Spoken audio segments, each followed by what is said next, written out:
ओम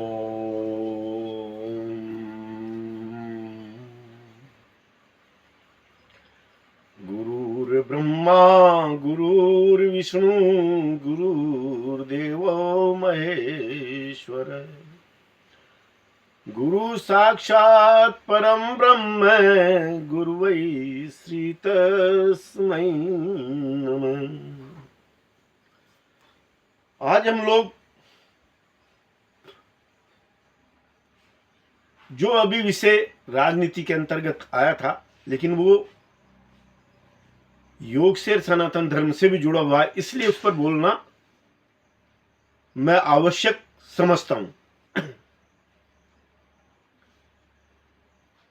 आज हम जो बात करेंगे वो करेंगे अभय मुद्रा, हाथ का पंजा और अहिंसा के बारे में विस्तृत रूप से चर्चा करेंगे। मित्रों, हमारे यहां पर मुसलमानों में जो एक फिरका है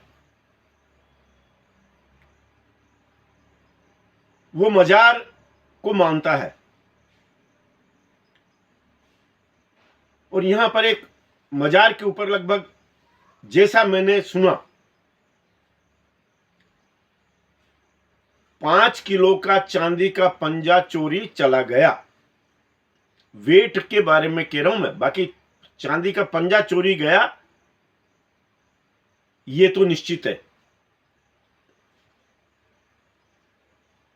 हाथ का पंजा ये लगभग कई जगह पर, कई स्थानों पर, मजारों के ऊपर आपको मिल सकता है। ऐसा लगा हुआ, यहां से कटा हुआ।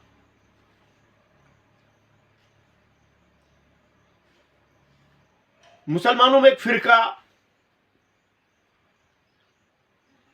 5 को सम्मान देता है। आप तलाश करेंगे तो आपको मालूम पड़ जाएगा, उससे संबंध में उन्होंने हाथ का पंजा ये बनाया है। बचपन में हम भी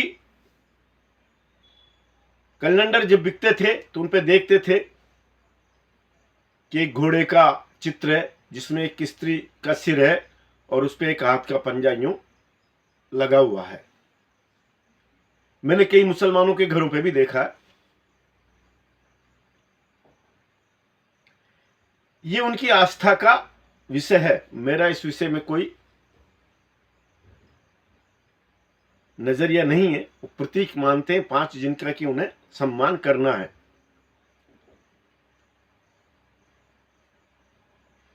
और मित्रों, एक जो है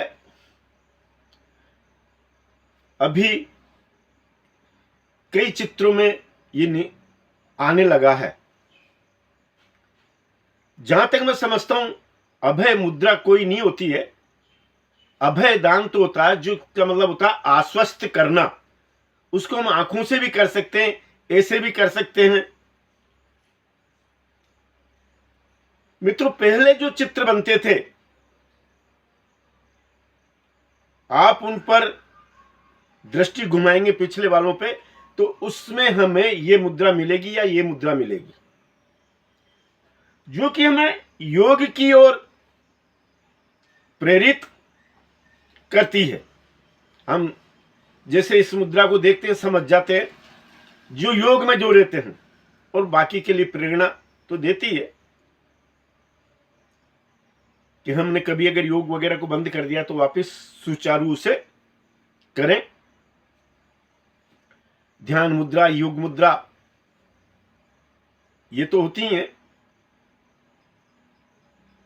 दोनों में अंतर है मित्रों।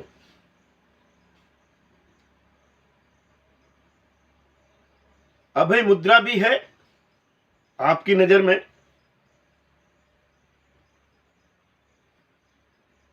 तो भी ये विषय ऐसा नहीं है।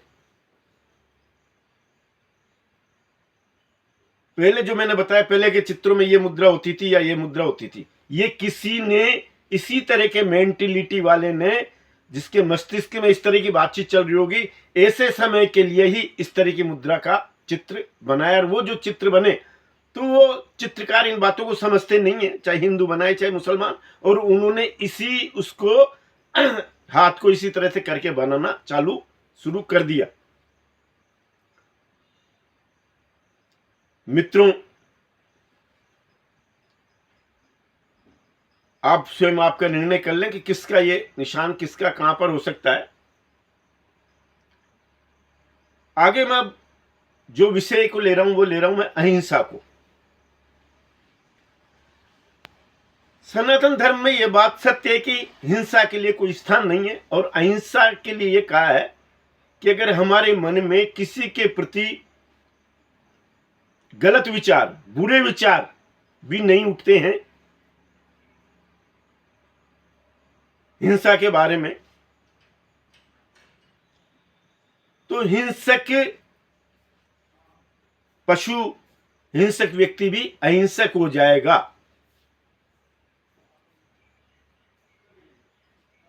मैं मित्र में कई ऐसे महात्माओं के बारे में पढ़ा है, और मैं अब आपसे मेरे बारे में कहूंगा तो आप लोग, जब हम इस लाइन पर काम करते हैं, शुरू रहते हैं, तो बात अलग हो जाएगी एक।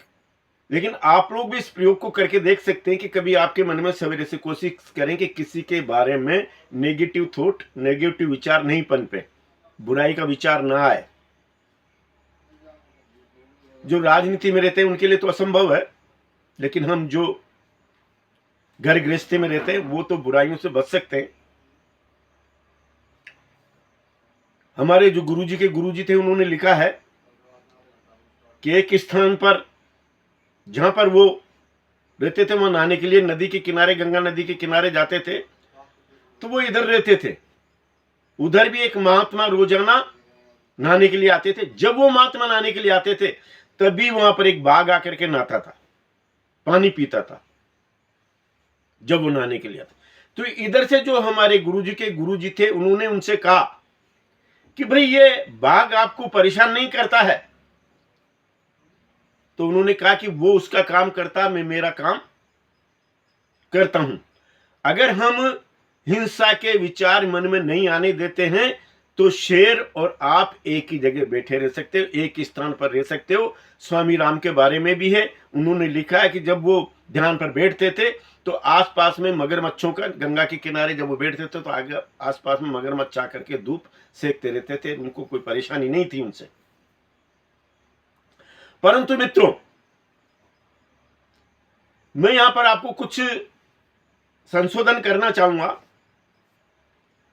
भगवान राम के समय में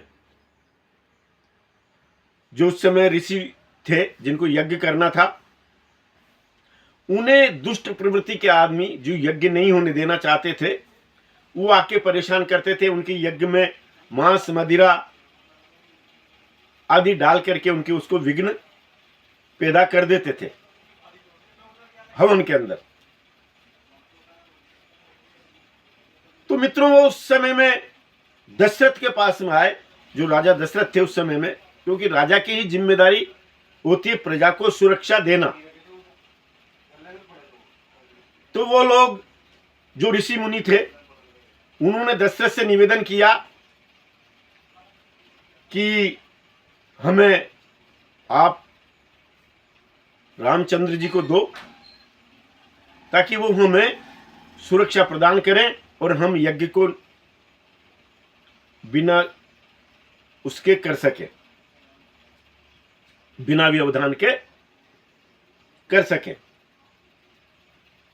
तो उन्होंने रामचंद्र जी को उनके साथ में किया, और अपने मालूम है आप हम सबको कि ऋषि मुनियों ने यज्ञ शुरू किया, राक्षसों ने आकर के उसमें विघ्न डालने की कोशिश करी, और रामचंद्र जी ने उन्हें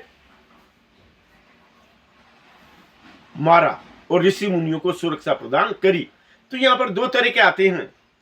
एक तो वो व्यक्ति जो साधु संत हैं और अपना दिनचर्या उसमें रखने की कोशिश करते हैं, उनकी जिम्मेदारी उस वर्ग की है जो क्षत्रिय है। मैं यहां पर जाति से संबंधित नहीं कह रहा हूं, जो भी अपने आप को सुरक्षा प्रदान कर सकता है, ऐसे व्यक्तियों की, उनको इस तरह के दुष्ट प्रवृत्ति के व्यक्तियों से सुरक्षा प्रदान करना चाहिए।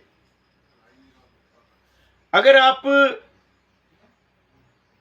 सुरक्षा प्रदान नहीं करेंगे और ऐसे व्यक्ति लोप हो गए तो आपकी संस्कृति, आपका धर्म लोप हो जाएगा, ऐसे राक्षसों की वजह से। आप हमें वो ज्ञान देने लगे धर्म के बारे में, सनातन धर्म के बारे में, जो उनका दूसरा व्यक्ति पढ़ा देता है या समझा देता है। आजकल हम लोग भी देखते हैं सनातन धर्म पे हर ओर से हमले हो रहे हैं। मैं तो इसे भी अच्छा समझता हूं कि हमें कम से कम वो लोग अंधविश्वास से दूर तो ले जाएंगे। अंधविश्वास से दूर हो जाने पर आप निश्चित रूप से सनातन धर्म की ओर आ जाएंगे। आज इतना ही। नमस्कार।